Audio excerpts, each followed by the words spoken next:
For years, the truth stayed hidden, the victims forgotten, the cases left cold, until science revealed what time could not. This is Decades in the Dark, where cold cases are brought back to light. Lakeland, Florida, September 4th, 1985.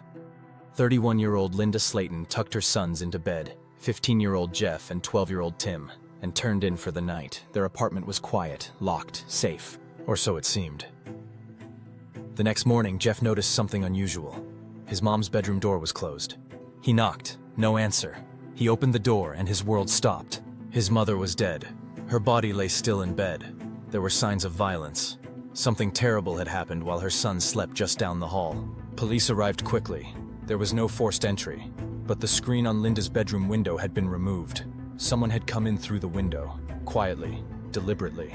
They found biological evidence and a palm print, but there were no witnesses, no solid leads.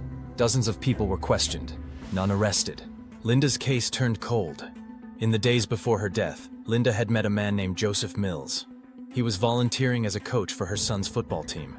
She had spoken to him briefly, just enough to trust him to drive her son to and from practice. She had no reason to think anything was wrong. Detectives now believe that late that night, Joseph Mills returned. He approached the window, removed the screen, and slipped inside. Linda may have been asleep or unaware. There were no defensive wounds, no signs of a struggle. He used a metal coat hanger to strangle her, and based on forensic evidence, he committed a sexual assault either after she lost consciousness or shortly after her death. Then, he climbed back out the window and disappeared. The boys never heard a sound. They slept through everything, only to wake to the unimaginable. To this day, Joseph Mills has never explained why he did it. But detectives in Linda's family have theories. They believe he saw an opportunity. A single mother, newly acquainted with him through her son's football team. Linda had trusted him enough to drive Jeff to practice, just once or twice. That may have been all it took. Investigators think Mills may have become fixated on Linda after their brief interaction. Not in any obvious way, but just enough to build a quiet, internal obsession. The crime itself, sneaking in while she slept, carrying out the assault silently, then escaping without waking her sons, suggests it may have been about control as much as anything else. Some believe the most disturbing clue came the day after the murder, when Mills picked Jeff up for practice like nothing had happened. That moment told detectives he wasn't just trying to hide. It seemed like he wanted to be close to the pain he caused. This wasn't random, but it wasn't intimate either. He knew just enough to get close, and then he struck. Jeff never stopped hoping for answers.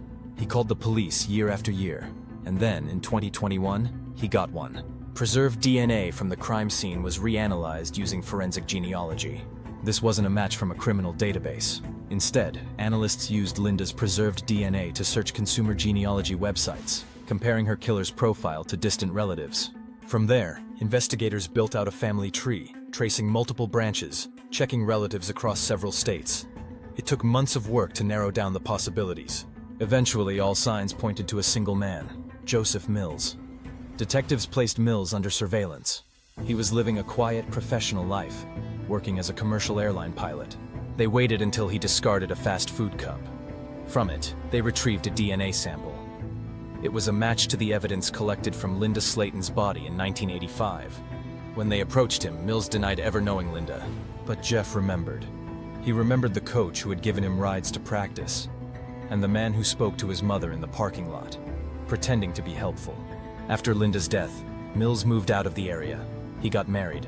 He became a commercial pilot, flying passengers across the country, greeting families on vacations, chatting with flight crews, slipping through airport security like any other professional. No one suspected he was living a lie. No one connected him to a brutal crime that had devastated 2 young boys in Lakeland, Florida. When detectives brought Mills in for questioning, they expected surprise, or at least confusion. But what they got was silence. He denied knowing Linda, didn't ask who the victim was, didn't ask what evidence they had. He offered no explanation for how his DNA had ended up at a decades-old crime scene. Detectives described him as cold, flat. He didn't raise his voice. He didn't even ask why they thought he was involved. Joseph Mills never confessed. Even after his arrest, even after learning he was facing a life sentence, he continued to deny everything. He gave Linda's family no answers, no apology, no reason, only silence. And for Jeff and Tim, that silence cut almost as deep as the crime itself. For years, Jeff carried guilt for not hearing the attack. He wondered if he could have stopped it, if waking up 5 minutes earlier might have changed everything. But police assured him Mills had planned this. He was quiet, calculated. The boys were never supposed to know until it was too late. Even so, Jeff never stopped blaming himself, and he never stopped calling detectives, hoping they hadn't forgotten his mom. After Mills' arrest, Jeff stood in front of reporters and said, "I had to wait 36 years for justice, but I never gave up." He attended every court hearing. He faced Mills across the courtroom and told him, "You murdered my mother and acted like you cared. You ruined our lives." Linda Slaten had lived a quiet life, focused on raising her sons. After the arrest, neighbors and friends reached out with memories. Some had gone to school with her. Others had kids who played with Jeff and Tim. A small memorial was held at a local church. Jeff said it felt like the first time people really saw his mother, not as a victim, but as a person. For 36 years, Linda Slaten's case remained unsolved, but thanks to advances in forensic science and one son's refusal to give up, her story didn't disappear. Joseph Mills spent decades flying above suspicion, but eventually science brought him down, because no secret flies forever. This is Decades in the Dark, where science brings the past to light. Subscribe for more stories where justice never expires.